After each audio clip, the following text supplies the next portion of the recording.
It was 1922. A man who had once ruled 3 continents and 36 million people was quietly boarding a British warship, fleeing his own country in the dead of night. His name was Mehmed VI, the last Sultan of the Ottoman Empire. Just a few years earlier, his family had ruled the most powerful Islamic empire the world had ever seen. 600 years. An empire spanning Europe, the Middle East, and North Africa, one whose army made even the greatest European powers tremble. But within a single decade, just 10 years, this entire empire collapsed into dust. No foreign invader destroyed it. No single war ended it. What ended it was its own mistakes. Today, we're going to understand how the most powerful Islamic dynasty in history managed to destroy itself. The story begins in the year 1299, in a small town in Anatolia. A Turkish tribal chieftain named Osman I led a small band of warriors near the crumbling borders of the Byzantine Empire. At the time, Byzantium was fading, losing its grip on power, and Osman recognized the opportunity in front of him. He began turning his small tribe into a disciplined fighting force. Osman himself was never crowned king. He held the title of Bey, a tribal leader, but his ambitions were built on a single relentless idea: expansion. After Osman came his son Orhan, and the bloodline continued to grow. Every new sultan considered it his duty to conquer more land than his father before him. This wasn't an ordinary kingdom. It was a machine engineered for one purpose only: conquest, conquest, and more conquest. The Ottomans pushed into the Balkans, bringing regions like Serbia and Bulgaria under their control, and slowly but surely, they arrived at the gates of Europe itself. But the true turning point came in 1453. Sultan Mehmed II, just 21 years old, achieved something no one had managed in centuries: the conquest of Constantinople. This was the city that had stood as the heart of the Byzantine Empire for 1,000 years, a city so heavily fortified it was considered impossible to capture. Mehmed pulled off a maneuver that became legendary in military history. He had his ships dragged over land across hills to bypass enemy defenses and reach the Golden Horn by surprise. When Constantinople finally fell, it wasn't just a city that fell. The Byzantine Empire, the last living remnant of Rome, was gone forever. Mehmed II earned the title Mehmed the Conqueror, and Constantinople became the new Ottoman capital, later renamed Istanbul. This conquest gave the Ottomans more than just a new city. It gave them a completely new identity in the eyes of the world. They were no longer just a Turkish tribe.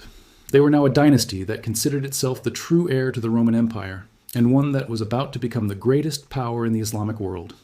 If there's one point in history where Ottoman power reached its absolute peak, it's the reign of Sultan Suleiman, known to the world as Suleiman the Magnificent. Yes! From 1520 to 1566, across 46 years of rule, the Ottoman Empire reached the highest point it would ever achieve. Under Suleiman, the empire stretched across 3 continents, from Eastern Europe to North Africa and deep into the Middle East. His armies captured Belgrade, conquered Rhodes, and in 1529 marched all the way to Vienna, the very heart of Europe. Had Vienna fallen too, the map of Europe today might look entirely different. Suleiman's navy, under commanders like Barbarossa Hayreddin Pasha, dominated the Mediterranean Sea. But Suleiman wasn't just a conqueror. He built a legal system within his empire that endured for centuries, which is exactly why he's also known by the title Kanuni, meaning the lawgiver. Under his rule, architecture, art, and literature reached new heights. Mimar Sinan, his chief architect, designed mosques and buildings that remain the pride of Istanbul to this day, including the magnificent Süleymaniye Mosque. At this point in history, the wealth, power, and influence of the Ottoman Empire rivaled any empire on earth, perhaps surpassed them all. Its economy thrived on control of vital trade routes, since the Ottomans sat directly on the crossroads between Europe and Asia. But history has a recurring pattern. The moment an empire reaches its highest peak is often the exact moment its internal weaknesses begin quietly taking root. And the Ottoman Empire was no exception to this pattern. After Suleiman's death, the very structure of the Ottoman Empire began working against itself. What was once a source of strength slowly turned into a source of weakness. The first major problem was succession. Ottoman sultans never established a clear, stable system for choosing the next ruler, which meant every time a new sultan took the throne, brutal power struggles erupted between siblings. To prevent this bloodshed, a disturbing new custom emerged, known as the cage. Royal princes, the Shahzad, were locked away from childhood in confined chambers within the palace, denied any real experience of the world, any training in governance or warfare. When their turn finally came to rule, these were men who knew nothing of leadership, nothing of strategy, nothing of the empire they were now expected to command. By the 17th and 18th centuries, this system had produced a string of weak, incapable sultans who simply weren't equipped to hold an empire together. The second major cause was military stagnation.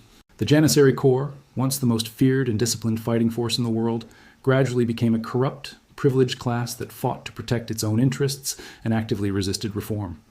While Europe raced ahead with the Industrial Revolution, developing new weapons, new tactics, new naval technology, the Ottoman Empire remained locked in its old ways. By the late 17th century, the same army that had once reached the gates of Vienna suffered a decisive defeat there in 1683. After that loss, the Ottoman Empire never advanced into Europe again. From that point forward, it was only retreating. The third cause was economic decline. When new maritime trade routes were discovered, like Vasco da Gama's route around Africa straight to Asia, the old Ottoman trade monopoly, once the empire's greatest source of wealth, began collapsing. Europe no longer needed to pass through Ottoman territory to trade with Asia. Combined with rampant inflation, corruption, and weak administration, the economy grew steadily more fragile. By the 19th century, conditions had deteriorated so badly that European powers coined a new nickname for the empire, the sick man of Europe. This wasn't just an insult. It was a warning that the empire was approaching its final days, and that the other great powers were simply waiting for the moment they could carve up its territory among themselves. It would be unfair to say the Ottomans never tried to fix their situation.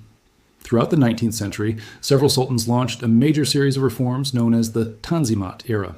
They attempted to modernize the military along European lines, introduced new legal codes, improved the education system, and tried to reshape the empire into something resembling a modern state. But these reforms came far too late, and they weren't nearly enough.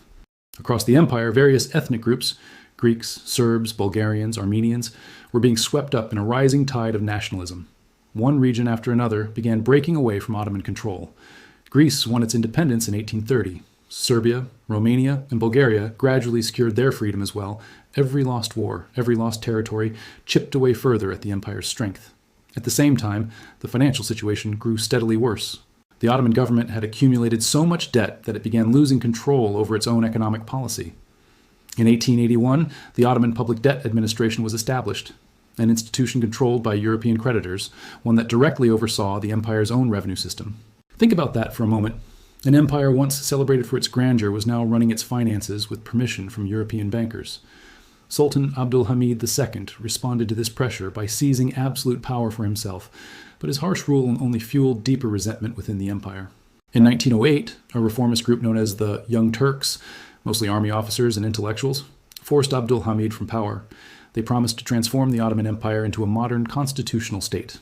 But in reality, their leadership pushed the empire toward increasingly dangerous decisions, and one of those decisions would become the single cause of the empire's total destruction. In 1914, the world was hurtling toward a war whose scale of destruction no one could have imagined. World War I broke out, and the Ottoman Empire faced a decision which side to stand on. This decision became the final and most catastrophic turning point in Ottoman history. The Young Turk leadership, particularly Enver Pasha, chose to side with Germany. They believed Germany would win the war, and that by allying with them, the Ottoman Empire could reclaim lost territory and finally push back its old enemy, Russia. This decision was made out of emotion, not strategy, and it was a mistake that would cost the Ottoman Empire everything. Early in the war, the Ottoman army did score some notable victories, most famously at Gallipoli, where they successfully repelled British and Allied forces. But overall, the war became a catastrophe for the empire. Their army was outmatched in resources, weapons, and training. Millions of Ottoman soldiers died, and hunger and disease claimed even more lives. At the same time, another massive transformation was tearing through Ottoman territory itself. Arab populations, who had lived under Ottoman rule for centuries, launched a rebellion known as the Arab Revolt, with British support. This was another devastating blow for the Ottoman Empire, because the very regions that formed the foundation of the Islamic Caliphate were now rising up against Ottoman rule itself. When the war finally ended in 1918, the Ottoman Empire had lost, and the cost of that defeat went far beyond territory. Following the armistice of Mudros, Allied forces occupied Istanbul itself, the very city that had once stood as the symbol of Ottoman glory. Then came the Treaty of Sèvres in 1920, an agreement that carved up what little remained of the Ottoman Empire into fragments. Even Anatolia itself began being divided between European powers and Greece. It looked as though the Ottoman Empire, in name and in memory, was about to disappear entirely. But just as everything appeared to be ending, a new figure emerged. Mustafa Kemal, later known as Ataturk, meaning father of the Turks. He was a military commander who had proven himself at Gallipoli, and he now saw clearly that the Sultan's government could no longer protect its own people. Kemal built a Turkish national movement and led a war against Greek forces, known as the Turkish War of Independence. Under his leadership, Turkish forces pushed back the Greek army and secured new, defensible borders. This victory wasn't just a military achievement. It laid the foundation for an entirely new Turkey, one that would look nothing like the old Ottoman Empire. And then came the moment that closed the final chapter of Ottoman history. In November 1922, the Turkish Grand National Assembly made a decision that would end 600 years of dynastic rule forever. They abolished the Sultanate. Sultan Mehmed VI was removed from the throne, and he himself boarded a British warship and left the country, exactly the scene we described at the beginning of this video. He was the last member of the Ottoman dynasty to ever hold real political power. But one final thread still remained: the Caliphate.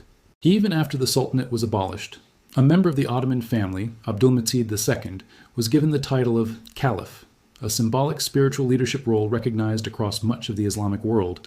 But in Mustafa Kemal's vision, the new Turkey was meant to be a secular modern republic, one with no remaining trace of the old dynasty. So in March 1924, the Turkish Grand National Assembly abolished the Caliphate as well. Abdülmecid II was forced to leave the country too. On that day, an institution that had stood for centuries as the symbolic leadership of the Islamic world came to an end. A 600-year-old empire, one that had once spanned 3 continents, that had conquered Constantinople, that had sent armies to the very gates of Vienna, was erased by a single decision on paper, and in its place rose a brand new secular Republic of Turkey. So the question is, how does an empire that lasted 600 years vanish within a single decade?